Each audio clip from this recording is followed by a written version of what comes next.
La deuxième astuce, c'est que on va lui demander on va lui poser une question et l'idée, c'est de lui dire de se positionner en tant qu'expert du top 0,1% des personnes dans ce domaine.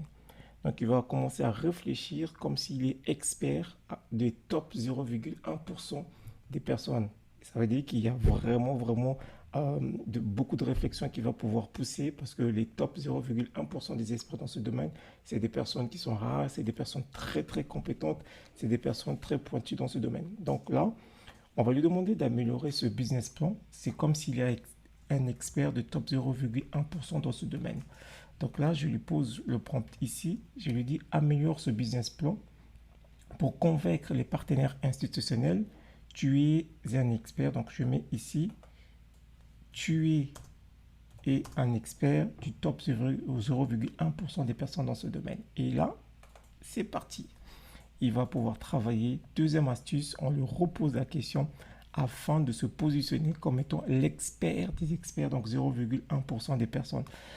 Et là, il va pouvoir en fait donner beaucoup des éléments. Il va faire l'analyse du marché. Il va aller chercher beaucoup de questions, les ambitions. Voilà, là, il va vraiment chercher beaucoup plus des informations qu'on n'a pas vu passer ou qu'on n'a peut-être pas pensé lorsqu'on lui a fait le premier prompt ou lorsqu'il a fait la première partie du business plan.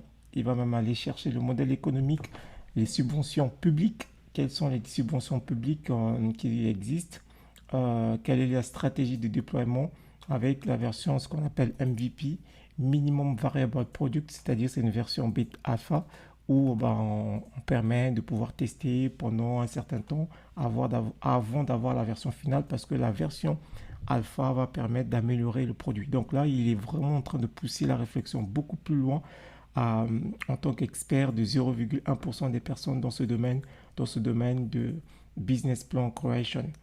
Donc là, il a même donné une citation à intégrer dans la plaquette. L'inclusion numérique des seniors ne doit pas se limiter à apprendre à envoyer un email.